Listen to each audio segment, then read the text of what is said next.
Chers élèves, salut et bienvenue avec la cinquième application de la deuxième loi de Newton, le mouvement d'un projectile dans le champ de pesanteur uniforme. Pour les élèves de deuxième année baccalauréat, sciences physiques, sciences mathématiques et SVT.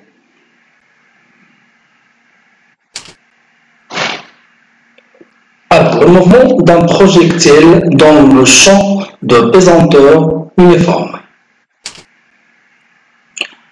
Alors, on commence par l'équation différentielle du mouvement.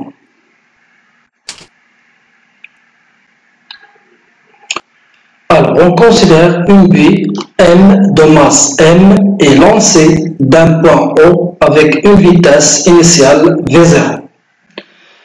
Faisons un angle alpha avec l'horizontale. On considère que la balle se déplace dans un champ de pesanteur G uniforme. Alors, comme vous voyez dans la courbe. Donc voilà, G, ça veut dire vers le bas. C'est clair? Alors, on choisit comme repère R, O et GK. D'accord? Donc voilà I, voilà G, G vers l'avant du plan. D'accord? Ça veut dire vers vous. C'est clair? Et K perpendiculaire sur I et J. C'est clair? Alors, donc voilà la B, c'est clair? À une masse M de vitesse Vm et de vitesse initiale V0. C'est clair? La projection de la vitesse V0 sur I, c'est tout simplement V0 cos alpha, ou bien V0x, d'accord? Et la projection de V0 sur Z, tout simplement, c'est V0z. C'est V0 sinus alpha, d'accord? Alors, pourquoi cos alpha? Bien sûr, parce que l'angle entre V0 et V0x, c'est alpha. Donc, c'est tout simplement cos alpha. D'après la figure, cos de alpha est égal tout simplement V0x, voilà V0x sur V0. D'accord? Et sinus alpha est égal cette partie de la droite, d'accord? Ça veut dire V0z, c'est clair, sur V0. C'est clair? Donc V0z est égal V0 sinus alpha. D'accord? Donc voilà les composantes de V0. C'est clair? La seule force exercée sur le projectile, c'est son poids. D'accord? P. C'est clair? Donc, il y a une seule force. Alors, les conditions initiales. Alors, les coordonnées de OG0, ça veut dire les conditions initiales de la position, x0 est égal à 0, y0 est égal à 0 et z0 est égal à 0. Parce que le lancement du projectile se fait à partir du point O. Lorsqu'on lance le projectile à partir du point A, alors dans ce cas-là, Z0, bien la valeur de Z0 différente de 0. D'accord? Il faut faire attention. Mais dans notre problème, on a lancé le projectile à partir du point O. Ça veut dire x0 est égal à 0, y0 est égal à 0 et z0 est égal à 0. C'est clair? Mais il faut faire attention avec les autres situations. C'est clair? Allez. Alors, dans ce système d'axe, les coordonnées du vecteur vitesse initiale sont simplement V0. On a déjà parlé de coordonnées de la vitesse, d'accord? D'après la figure, V0x est égal à V0 cos alpha, V0y est égal à 0 et V0z est égal à V0 sinus alpha. D'accord? Alors, pourquoi V0y est égal à 0? Parce que notre mouvement se fait dans le plan O et K. D'accord? Alors, pour trouver l'équation différentielle, on doit appliquer la deuxième loi de Newton. Alors, d'après la deuxième loi de Newton, la somme des forces extérieures est égale à la masse fois l'accélération. C'est clair? Alors, on a une seule force, c'est le poids, égal M fois G est égal M fois AG. Alors on peut simplifier par la masse, on trouve le vecteur du champ de pesanteur est égal le vecteur accélération. D'accord? D'après la projection de cette relation dans le repère R, on trouve AX est égal 0 mètres par seconde carré, AY est égal 0 mètres par seconde carré et AZ est égal moins G. C'est normal, AX est égal à Y est égal 0 parce qu'on a trouvé que AG est égal G. D'accord? Et le vecteur de pesanteur est toujours vers le bas. D'accord? Ça veut dire suivant Z ou bien suivant K. C'est clair? Alors AZ est égal moins G. C'est clair? Alors ce sont des équations différentielles des mouvements d'un projectile. Et on peut écrire ces trois équations sous cette forme. AX est égal à la dérivée de la vitesse suivant x sur d de t, d'accord, est égal à x2 points, la dérivée seconde, d'accord, de x, de la position suivant x, est égal à 0. La même chose pour AY est égal à la dérivée de la vitesse sur d de t, est égal à la dérivée seconde de la position y, est égal à 0 mètres par seconde carré. Et AZ est égal à la dérivée de la vitesse suivant z sur d de t est égal à la dérivée seconde de la position z, d'accord, est égal à moins j. C'est clair? Alors, à partir de ces trois équations, on peut trouver les équations horaires du mouvement. D'accord? Alors, les coordonnées du vecteur vitesse.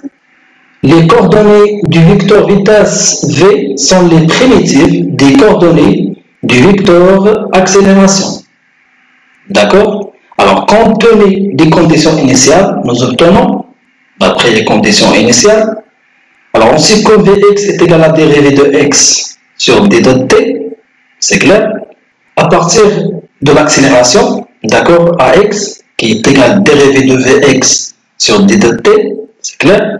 Donc la primitive de d de Vx sur d de x, c'est v de x, qui est égal à une constante.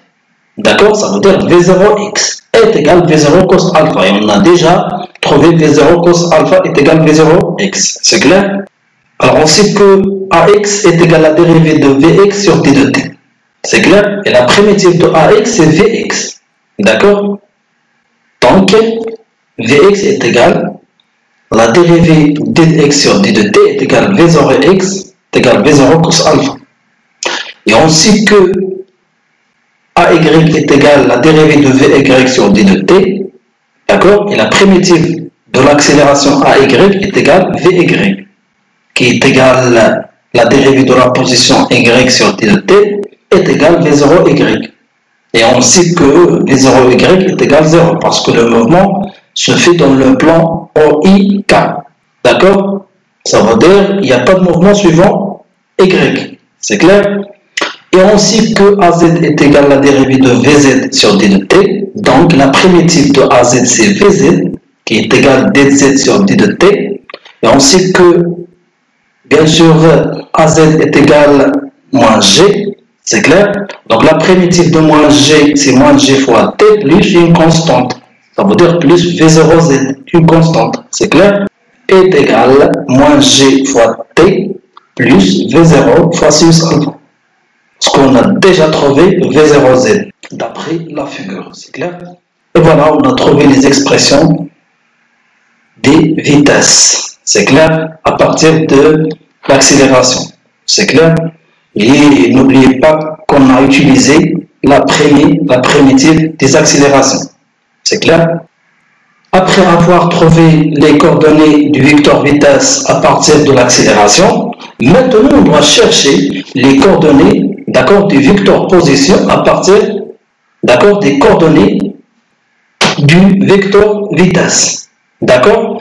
Vous savez bien que la primitive de l'accélération c'est la vitesse et la primitive de la vitesse c'est la position. D'accord? Allez. Les coordonnées du vecteur position G sont les primitives des coordonnées du vecteur vitesse V. D'accord? Alors, compte tenu des conditions initiales, nous obtenons. Et avant de trouver les coordonnées du vecteur position, nous allons voir un rappel mathématique. On considère cette expression générale A fois T plus B, d'accord, fois D de T. C'est clair? Alors, pour trouver la primitive de cette expression, on doit faire l'intégrale. D'accord? Donc, l'intégrale de D de X est égale à l'intégrale de AT plus B fois D de T. D'accord? Mathématiquement, l'intégrale de D de X, c'est X. C'est clair, X de T. L'intégrale de A fois T, c'est 1 demi AT au carré. Parce que la primitive, c'est clair, de T, c'est T au carré sur 2. C'est clair? Plus B, la primitive de B, c'est B fois T, plus une constante. D'accord? Toujours, après l'intégrale, on trouve une constante. Cette constante est déterminée à partir des conditions initiales. C'est clair? En utilisant ce rappel, d'accord, et les coordonnées du vecteur vitesse, d'accord, on trouve tout simplement les coordonnées du vecteur position. Alors, comment?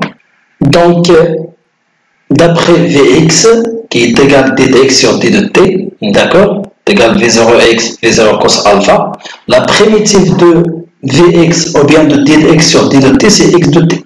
C'est clair? La primitive de V0, c'est V0x fois t. D'accord? Et on remplace V0x par V0 fois cos alpha fois t. D'accord? Donc voilà, on a trouvé l'expression de x de t. C'est clair? Alors, d'après Vy, qui est égal d de y sur d de t, est égal V0y est égal 0. Donc la primitive de Vy ou bien de dy sur d de t, c'est y de t. La primitive de V0y est égale V0y fois t. Alors, puisque V0y est égal à 0, donc tout simplement y de t est égal 0. D'accord? Et d'après l'expression de Vz, qui est égale dz sur d de t, est égal moins gt plus V0z, d'accord? La primitive de moins gt, d'après le rappel, d'accord? La primitive de t, c'est moins 1 demi t au carré. Voilà. Donc, moins 1 demi g fois t au carré. La primitive de V0z, c'est V0z fois t, plus une constante, qui est égale z0. Et on a déjà dit que lorsqu'on veut déterminer les constantes après l'intégrale, on utilise toujours les conditions initiales. Et AT est égal 0, d'accord? La constante est égale Z0. C'est clair? Alors, est égal moins 1 demi G fois T au carré plus V0 sinus alpha, on remplace V0Z par V0 sinus alpha fois T. D'accord? Et voilà, on a trouvé les équations horaires du mouvement. C'est clair? Alors maintenant, on va chercher l'équation de la trajectoire. Z est égal f de x. Alors pour trouver l'équation de la trajectoire, tout simplement, on doit éliminer, d'accord, le temps, t, des équations horaires. C'est clair? Alors à partir de les équations horaires, d'accord, on va éliminer le temps, d'accord, entre x de t et z de t. D'accord? Donc on sait que x de t est égal v0 cos alpha fois t. Alors t est égal tout simplement x de t sur v0 cos alpha. Alors après avoir trouvé l'expression de t, d'accord, on doit remplacer dans l'équation suivante, ça veut dire l'expression de z de t, t par son expression. D'accord? Alors, dans ce terme et dans ce terme. D'accord? Alors, on obtient z de x est égal à moins 1 demi g t au carré. On remplace t par x sur v0 cos alpha plus v0 sinus alpha fois t. On a remplacé t par x sur v0 fois cos alpha. C'est clair?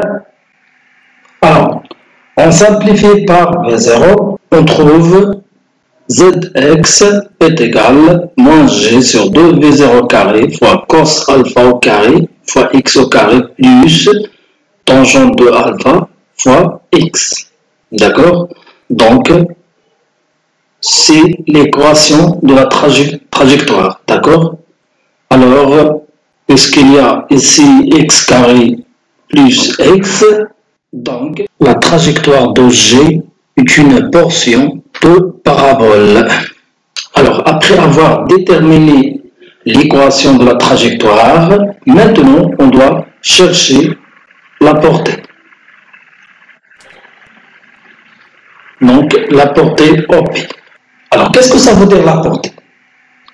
Alors, on appelle portée de tir la distance entre le point de lancement O, voilà O, c'est clair, et le point d'impact P, voilà P. Ça veut dire cette distance. Ça veut dire OP sur le plan horizontal contenant O. D'accord? C'est la valeur de x. X différent 0 qui annule z. D'accord? Alors lorsque z est égal à 0, donc les coordonnées de P, c'est xp et zp est égal à 0. D'accord? Ça veut dire pour trouver zp, on doit écrire z est égal à 0. Alors on remplace x par xp, d'accord? Donc zp est égal à 0, tout simplement. Donc z de xp est égal à l'expression de z est égal à 0, tout simplement. D'accord? Alors zp, on factorise par xp, donc xp fois moins g sur 2v0 carré fois cos alpha carré fois xp plus tangent alpha est égal à 0. D'accord? Cette équation est vérifiée lorsque soit xp est égal à 0, soit cette expression qui est entre parenthèses est égale à 0. Et puisque xp est différent de 0, alors cette expression est égale à 0. C'est clair? Donc à partir de cette expression, on peut trouver xp. C'est clair? Donc c'est une équation simple. Donc xp est égal à tangente fois l'inverse de cette expression.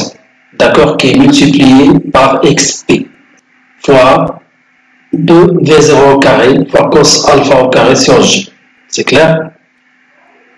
Alors xp est égal à OP, c'est la portée, c'est clair? Est égal à 2v0 au carré fois cos alpha sinus alpha sur j. Parce qu'on a remplacé tangente alpha par sinus sur cosinus et on a simplifié par cos alpha. Donc il reste cos alpha. C'est clair?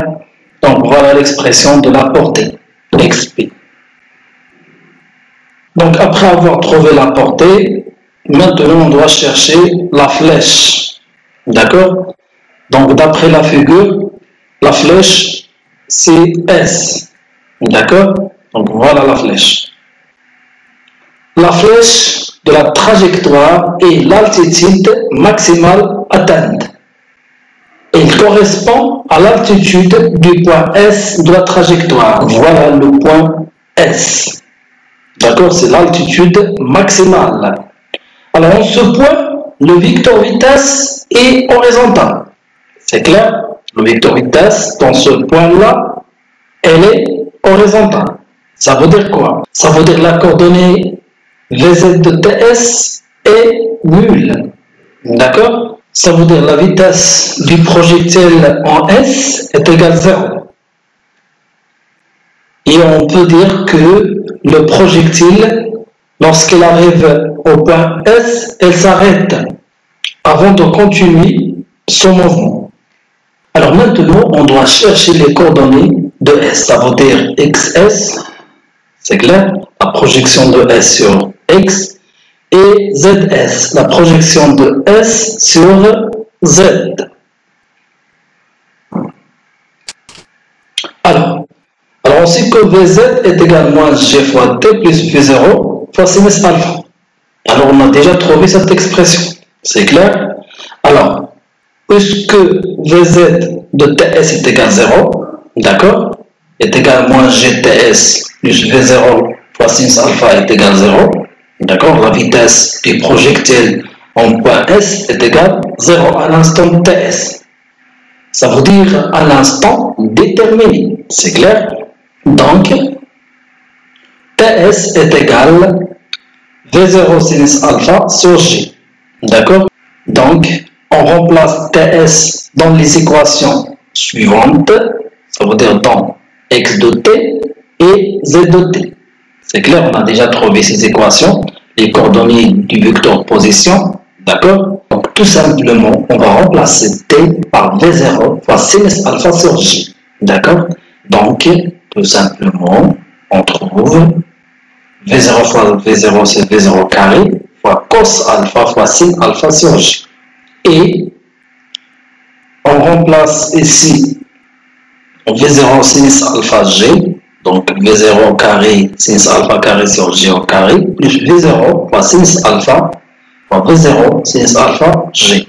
D'accord?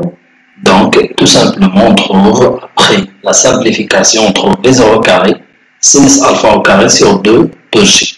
Donc, vous allez remplacer T carré par V0 carré sinus alpha carré sur G carré.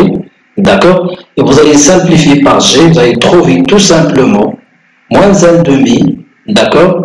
V0 carré sinus alpha au carré sur G, plus V0 carré, parce que V0 fois V0, sinus alpha au carré, d'accord, sur G.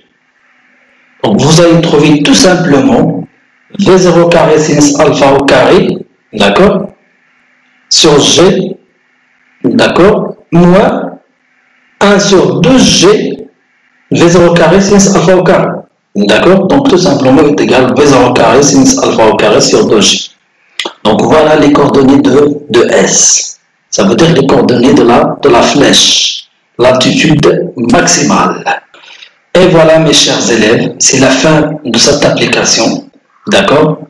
Et on se verra dans la prochaine vidéo avec la 6e application, le mouvement d'une particule chargée dans un champ magnétique uniforme, pour les élèves de sciences physiques et sciences mathématiques. Merci de votre attention et je vous souhaite bon courage, bonne continuation et plein de succès. Wassalamu alaikum wa rahmatullah.